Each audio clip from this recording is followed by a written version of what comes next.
Hello dear students, so welcomes you again on our channel Bright Future Study Point. Guys, आज हम लोग आपके लिए लेके आए क्लास 12th का नेक्स्ट चैप्टर। वो कौन सा होगा? केमिकल काइनेटिक्स, है ना, केमिस्ट्री से। स्टार्ट करते हैं इस चैप्टर को। इससे पहले हम लोगों ने सॉल्यूशन चैप्टर अपने चैनल पे ख़त्म कर लिया है, ठीक है। अगर आपको सॉल्यूशन से रिलेटेड कोई प्रॉब्लम है, क्वेरी है, तो आप वीडियोस देख सकते हो सॉल्यूशंस के। ओके, आज हम लोग पढ़ने वाले हैं केमिकल काइनेटिक्स। तो देखो, पहले हम लोग बात कर लेते हैं कि इस चैप्टर में क्या हमें स्टडी करना है, किस किस के बारे में क्या हमें पढ़ना है। तो देखो, इसको इंट्रोडक्शन की हम बात करते हैं, कौन कौन से टॉपिक्स को हमें इस चैप्टर के अंदर स्टडी करना है, इसके बारे में डिस्कस करते हैं, ठीक है। तो केमिकल काइनेटिक्स का मतलब क्या होता है?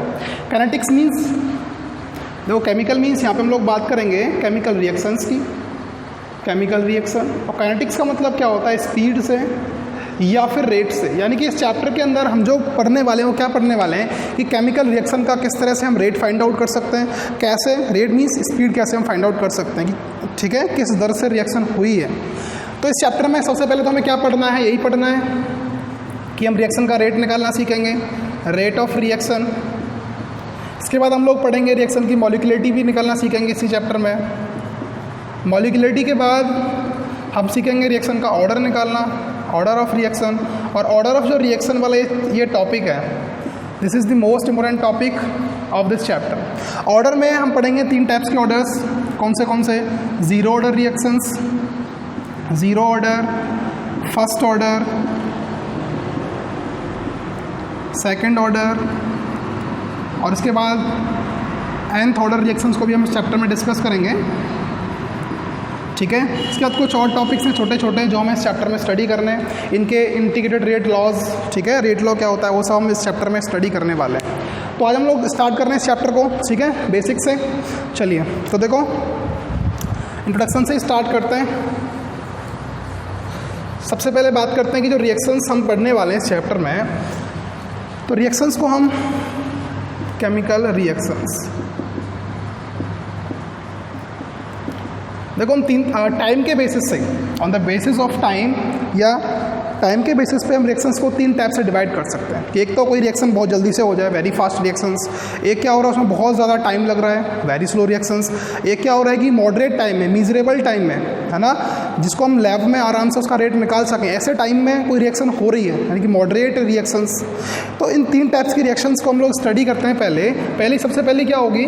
Very fast reactions. इसका मतलब क्या है कि हमने क्या किया, हमारे पास लेबोरेटरी में कोई एक रिएक्टेंट था, सबस्टांस था, जैसे ही हमने उसको दूसरे सबस्टांस में एडअप किया, तुरंत क्या हो गया, हमारे पास प्रोडक्ट मिल गया हमको, यानी कि बहुत जल्दी से, वेरी फास्ट क्या हुआ, हमको एक प्रोडक्ट फॉर्मेशन हो गया, प्रोडक्ट मिल गया। ऐसी रिएक्शंस को हम क्या बोलते हैं? Very fast reactions. जैसे फॉर एग्जांपल जो आयनिक रिएक्शंस होती हैं हमारी, ionic reactions are very fast reactions. Ionic reactions are very fast reaction. For example मैं यहाँ पे लूँ, जैसे NaOH प्लस HCl, क्या होगा यहाँ पे? Positive negative, partial positive partial negative, formation of NaCl plus H2O। बहुत जल्दी से ये काम होने वाला है। जैसे ही मैं क्या करूँगा, NaOH में HCl डालूंगा, तुरंत क्या होगा, NaCl का फॉर्मेशन होगा, प्लस क्या होगा, वाटर फॉर्म होगा, H2O वेपर्स निकलेंगे वहाँ से। तो ऐसी रिएक्शंस जो बहुत जल्दी से, है ना, स्मॉल मोमेंट ऑफ टाइम बहुत जल्दी से ख़त्म हो जाए, उनको हम क्या बोलते हैं? वेरी फास्ट अकरिंग रिएक्शंस, ठीक है। एक हमारे पास सेकंड टाइप आया, कौन सा? इसके बाद बात करते हैं वेरी स्लो रिएक्शंस की, वेरी स्लो रिएक्शंस। अब इसमें क्या होगा कि हमें जिस रिएक्शन का प्रोडक्ट मिलने में बहुत ज़्यादा टाइम लग रहा है, इवन कई मंथ्स भी लग सकते हैं। फॉर एग्जांपल जो रस्टिंग ऑफ आयरन होता है, हम लोग जानते ही हैं रस्टिंग ऑफ आयरन। अब रस्टिंग ऑफ आयरन का मतलब क्या कि आयरन पे जो जंग लगती है ना, जो रस्ट लगती है, आपने देखा होगा कि ऐसा तो है नहीं मैंने जैसे आयरन को खुले में रखा, लोहे को खुले में रखा, तुरंत से क्या हो जाए, वो रस्ट उसके ऊपर आ जाए, नहीं। 1 महीने बाद, 2 महीने बाद, इवन आफ्टर 6 मंथ्स ऐसा हो सकता है। तो ऐसी रिएक्शंस को हम क्या बोलते हैं? वेरी स्लो रिएक्शंस, ठीक है। अब दोनों का ही रेट निकालना थोड़ा सा डिफिकल्ट है, दोनों का रेट हम फाइंड आउट नहीं कर सकते हैं, स्लो रिएक्शंस का भी और वेरी फास्ट अकरिंग रिएक्शंस का भी।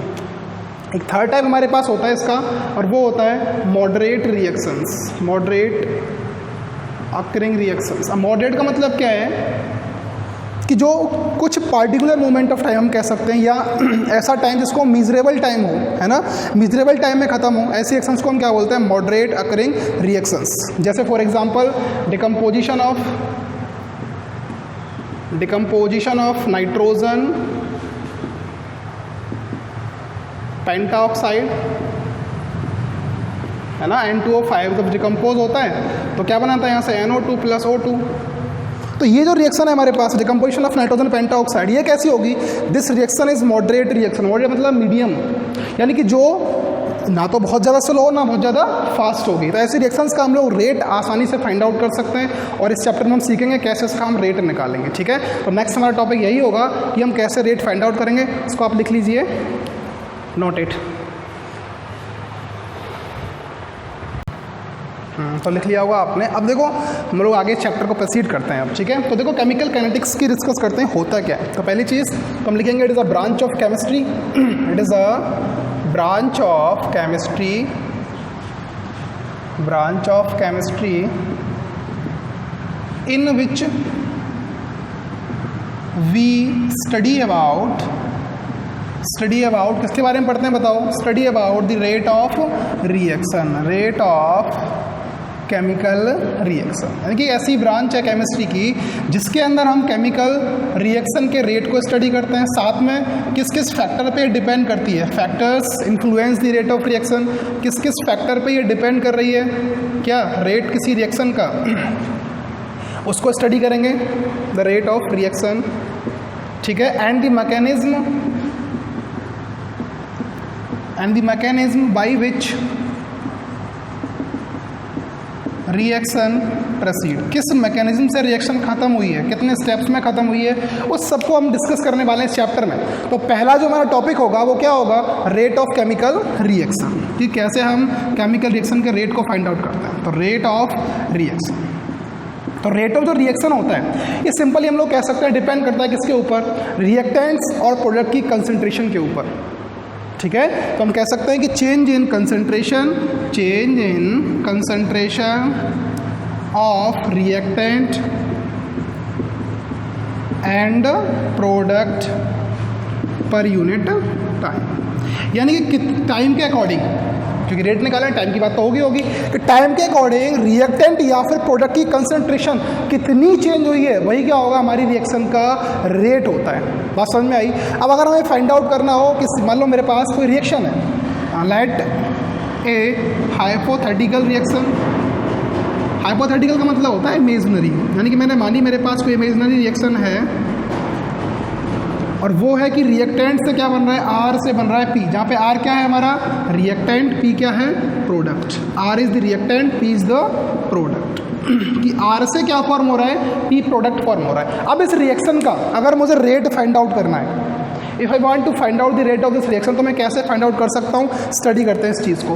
पहली चीज़ एक यहाँ पे ध्यान देना, मैं नोट में लिख रहा हूँ कि इस कंडीशन में मैंने जो रिएक्टेंट लिया है वो भी कितना लिया है, 1 मोल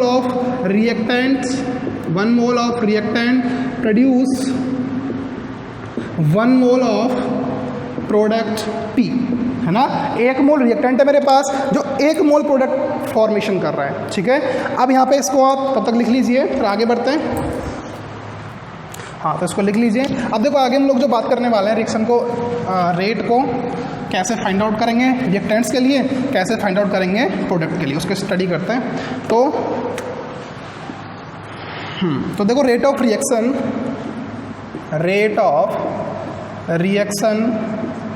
अब रिएक्शन कौन सी थी हमारे पास, आर से क्या बन रहा था, पी बन रहा था, है ना, प्रोडक्ट। तो रेट ऑफ रिएक्शन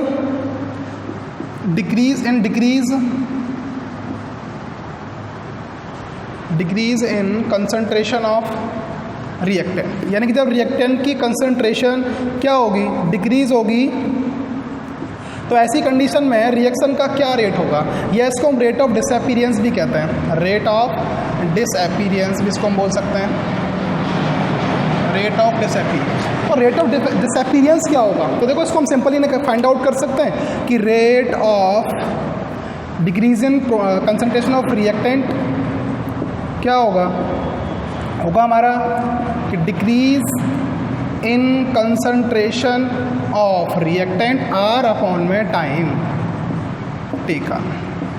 यानी कि पर यूनिट टाइम कितना कंसंट्रेशन डिक्रीज हुआ है रिएक्टेंट का, वही क्या होगा हमारा रेट होगा किसी रिएक्शन के लिए। ध्यान देना, किसके लिए, रिएक्टेंट के डिसअपीयरेंस का रेट क्या होगा कि जितना उसकी कंसंट्रेशन में क्या हुआ डिक्रीज हुआ है रिएक्टेंट के, वही क्या होगा हमारा रेट ऑफ डिक्रीजन या रेट ऑफ डिसअपीयरेंस। वही मैं बात करूं सेकंड कि रेट ऑफ अपीयरेंस या रेट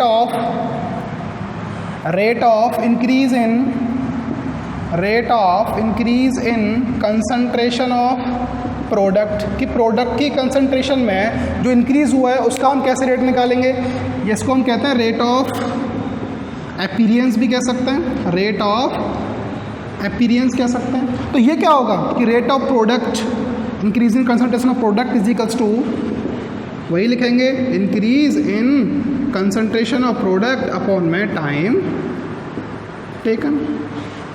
सबको क्लियर है ये बात?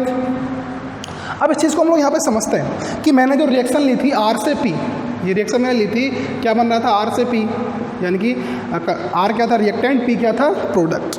मैंने माना कि इस R की जो इनिशियल कंसंट्रेशन थी एट टाइम T1, टाइम ले रहा हूँ मैं एट टाइम T1, ठीक है, the concentration of R is at time T1, the concentration of reactant R is R1, यानी कि टाइम T1 पे जो कंसंट्रेशन है वो क्या है उसकी R1 है, ठीक है। अब बात करते हैं at time T2, at time is equals to T2, the concentration of reactant is R2। कुछ टाइम बाद T2 बाद रिएक्टेंट कंसंट्रेशन क्या हो गई R2 हो गई। अब अगर मैं प्रोडक्ट की बात करूं तो प्रोडक्ट की क्या होगी एट टाइम T1, लेट करते हैं the concentration of product P is equals to P1, यानी कि टाइम T1 पे जो कंसंट्रेशन है प्रोडक्ट की वो क्या है P1 है, एंड टाइम T2 पे जो कंसंट्रेशन है प्रोडक्ट की वो क्या है, मान लेते हैं हम लोग कितनी है P2। ध्यान देना इधर, मैंने माना यहाँ पे कि द कंसंट्रेशन ऑफ रिएक्टेंट, या हम कह सकते हैं जो इनिशियल कंसंट्रेशन ऑफ रिएक्टेंट वो कितनी है R1, उसके बाद कुछ टाइम बाद टाइम T2 बाद कितनी हो गई R2, वैसे ही प्रोडक्ट की पहले कितनी थी P1, अब कितनी हो गई P2। अगर मैं यहाँ पे बात करूँ कि change in concentration of reactant, change in concentration of reactant, कि रिएक्टेंट की कंसंट्रेशन में कितना चेंज आया है, तो बताओ डेल R की वैल्यू क्या होगी भाई R2 माइनस R1। सबको क्लियर है? अगर मैं बात करूं change in concentration of product, अगर मैं बात करूं change in concentration of product कितना है P2 माइनस P1, कि पहले कितनी थी P1 थी फिर कितनी हो गई थी P2। वही मैं बात करूं चेंज इन टाइम, और चेंज इन टाइम कितना होगा बताओ, डेल P इजिकल्स टू क्या होगा, del T is equals to T2 minus T1, ठीक है, T2 माइनस T1। भाई पहला टाइम T1 था, अब कितना हो गया T2 हो गया। ऐसी कंडीशन में अब हमें इसका रेट निकालना है, मान लो रिएक्शन का, तो रेट ऑफ जो रिएक्शन होगा ROR, रेट ऑफ रिएक्शन वो किस पर डिपेंड करेगा, वो करेगा, या बात करूं पहले रेट ऑफ रिएक्टेंट्स की अगर मैं बात करूं तो क्या होगा, हम पढ़ते थे decrease in concentration of reactant upon में टाइम टेकन, यानी कि हम कह सकते हैं कितना डिक्रीज हुआ है R2 माइनस R1, यानी कि डेल R के बराबर, तो del R over del T। अब ये मैंने जो माइनस का साइन शो किया है ये क्या बताता है हमको, this minus sign shows that concentration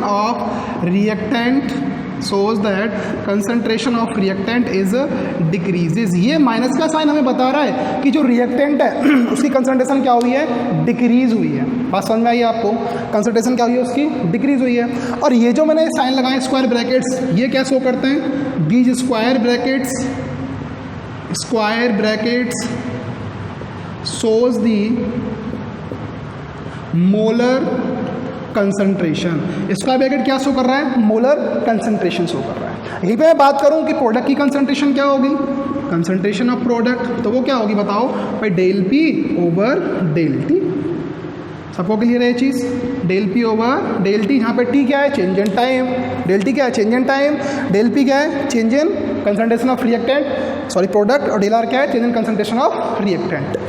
अब इस कंडीशन में मुझे फाइंड आउट करना हो रेट ऑफ टोटल रिएक्शन, तो वो किस पर डिपेंड करेगा, मैंने बताया था अभी कि रेट ऑफ रिएक्शन किस पर डिपेंड करता है, change in concentration of reactant and product per unit time. तो हम लिख सकते हैं उसको कि ROR rate of reaction is equals to minus del R over del T is equals to del P over del T. सबको समझ में आया किस तरह से हम रिएक्शन के रेट को लिखते हैं? समझ में आया सबको? एक बार फिर से बता रहा हूँ मैं आपको। मैंने रिएक्शन ली, आर से क्या बन रहा है? पी, रिएक्टेंट से प्रोडक्ट पी, ठीक है, जहाँ पे कंसंट्रेशन इनिशियल क्या थी? T1, फिर उस पर रिएक्टेंट की कंसंट्रेशन क्या थी? R1, T2 पे R2, वैसे ही T1 पे P1 थी प्रोडक्ट की कंसंट्रेशन, T2 पे P2 थी किसकी? प्रोडक्ट की कंसंट्रेशन एट टाइम T2। तो ऐसी कंडीशन में जो हम rate of reaction find out करेंगे, रिएक्टेंट का क्या होगा? Minus dr over dt। यहाँ पे dr क्या है? Change in concentration of reactant, और डेल पी क्या है? Change in concentration of product. तो ROR क्या होगा? Rate of reaction minus dr over dt is equals to dp over dt। इसको आप लिख लीजिए, फिर आगे डिस्कस करते हैं। लिख लीजिए, ठीक है। तो आपने इतना लिख लिया होगा, समझ में आया होगा आई होप। अब देखो हम आगे बढ़ते हैं, कुछ एक दो एग्जांपल भी कर लेते हैं इसका। जैसे मान लो मेरे पास एग्जांपल है कि यहाँ पे मैंने लिखा PCl5 यानी कि फॉस्फोरस पेंटाक्लोराइड। जब ये डिकम्पोज होता है तो फॉर्म करता है PCl3 प्लस Cl2, ठीक है। अब इस रिएक्शन का मुझसे रेट पूछा जाए तो रिएक्शन में आपको साफ दिख रहा है, ये क्या है यहाँ पे? रिएक्टेंट, ये क्या है? प्रोडक्ट। तो इसका रेट हम कैसे फाइंड आउट करेंगे बताइए? तो क्या होगा? डेल PCl5 माइनस के over del T is equals to del PCl3 over del T equals to del Cl2 over del T. इस तरह से हम किसी भी रिएक्शन का रेट लिख सकते हैं जो भी रिएक्शन हमारे पास है, ठीक है। अब यहाँ पे ये तो हुई बात इसकी, जो हमने 1 मोलर कंसंट्रेशन रिएक्टेंट का लिया था, एक ही लिया था किसका? प्रोडक्ट का। अब अगर स्टिकियोमेट्री उनकी चेंज हो जाए, जैसे अगर हमें फाइंड आउट करना हो रेट, आगे हम लोग बात करते हैं rate of reaction with different stoichiometric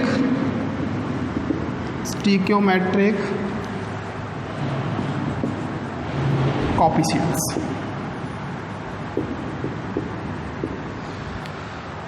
ठीक है। तो देखो ऐसी रिएक्शन, जैसे हमारे पास मान लो कोई रिएक्शन है, यहाँ A plus B is equals to 1/2c, ध्यान देना, a plus B is equals to 2c, या कैसे आ जाए 2a plus 3b is equals to 4c, किसी भी टाइप की रिएक्शन आ जाए। तो ऐसे के लिए बड़ा सिंपल रेट निकालना। रिएक्टेंट्स हमारे पास ये रहे, प्रोडक्ट हमारे पास ये रहा, तो क्या होगा बताओ? Minus K del a over del t is equals to minus K del b over del t is equals to, अब देखो ये जो 2 है इसको हम कहाँ लाएंगे?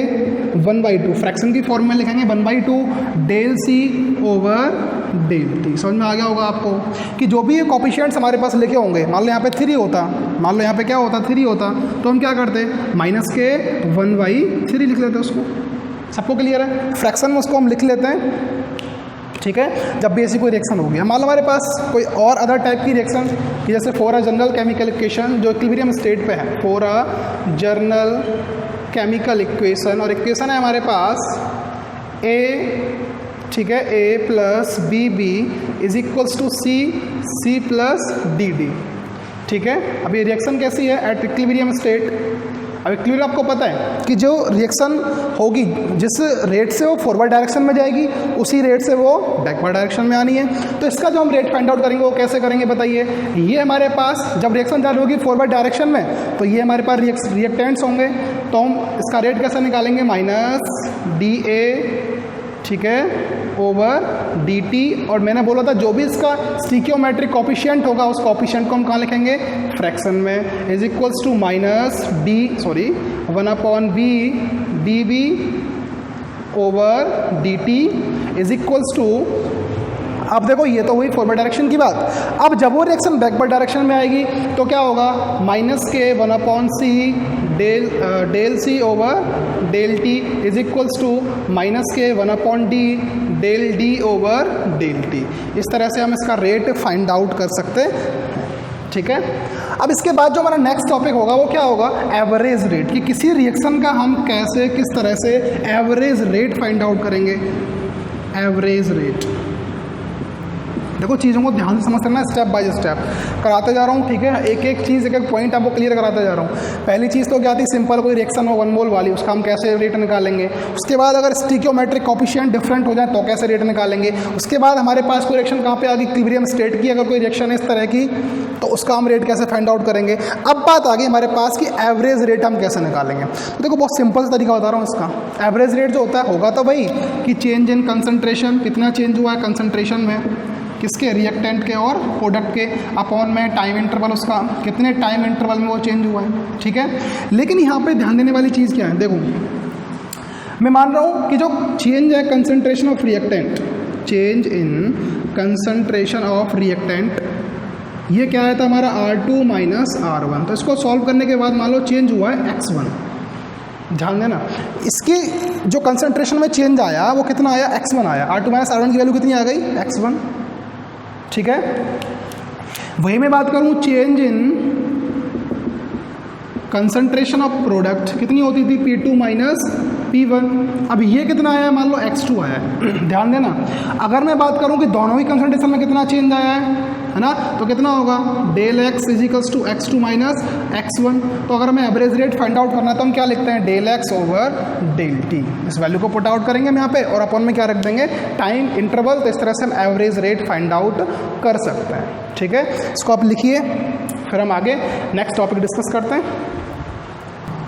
चलिए, तो देखो उतना आपको आई होप समझ में आया होगा पूरा, ठीक है। अभी हम लोग नेक्स्ट टॉपिक अपना स्टार्ट कर रहे हैं, वो क्या है, इंस्टेंटेनियस रेट ऑफ रिएक्शन। यानी एवरेज के बाद हम लोग बात करते हैं कि रिएक्शन का इंस्टेंटेनियस रेट क्या होगा। देखो इसका सिंपल सा मतलब क्या है कि जब हम रेट फाइंड आउट करें at a particular moment of time, rate of reaction at particular moment of time, या फिर हम कह सकते हैं स्मॉल मोमेंट ऑफ टाइम, यानी कि छोटे समय में, यानी कि बिल्कुल कह सकते हैं जीरो से थोड़ा बहुत ज़्यादा या लगभग जीरो के बराबर, इतने टाइम पे अगर हम किसी रिएक्शन का रेट फाइंड आउट करना चाहें, है ना, स्मॉल मोमेंट ऑफ टाइम, तो ऐसी कंडीशन में जो रेट होगा रिएक्शन का, है ना, वो कैसे हम लोग फाइंड आउट करेंगे।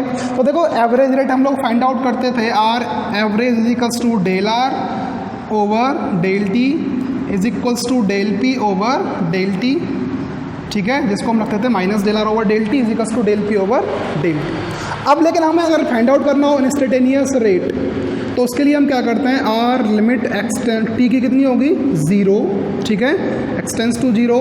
तो ऐसी कंडीशन में जो रेट होगा वो हम रिप्रेजेंट करते हैं D R over D T, ठीक है, ठीक है, is equals to D P over D T. यानी कि इसका स्मॉल मोमेंट ऑफ टाइम के लिए हम लोग क्या रखते हैं, D R over D T is equals to D P over D T, ठीक है। इस तरह से हम rate, instantaneous rate find out कर सकते हैं किसी भी रिएक्शन का।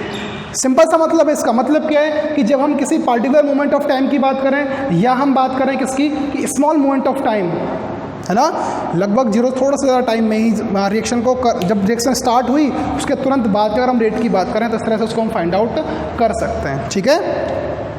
तो देखो अब हम लोग आगे बात करते हैं इनके ग्राफ फॉर्मेशंस की, है ना, ग्राफ इनके हम कैसे कैसे फॉर्म करेंगे। तो देखो एवरेज रेट के लिए मैंने पहले बना रहा हूँ मैं किसके लिए, decrease in concentration of reactant. तो रिएक्टेंट के लिए कैसा हमारा ग्राफ आएगा उसको हम लोग देख लेते हैं इस तरह से, ठीक है। यहाँ पे हमें वाई एक्सिस पे क्या लेना है, कंसंट्रेशन, वाई एक्सिस पे क्या लेना है हमको, कंसंट्रेशन लेना है, एक्स एक्सिस पे हमें क्या लेना है, टाइम लेना है, ठीक है। अब देखो मैं यहाँ पे मान रहा हूँ कि ये मेरा पॉइंट था टाइम t1 वाला, ये मेरा पॉइंट था टाइम t2 वाला। अब देखो at time t1 the concentration of पहले तो देखो मैंने यहाँ पे कोई पॉइंट माना कि ये इसकी इनिशियल कंसंट्रेशन थी और वहाँ से क्या होगी, ये डिक्रीज होगी कुछ इस तरह से, ठीक है।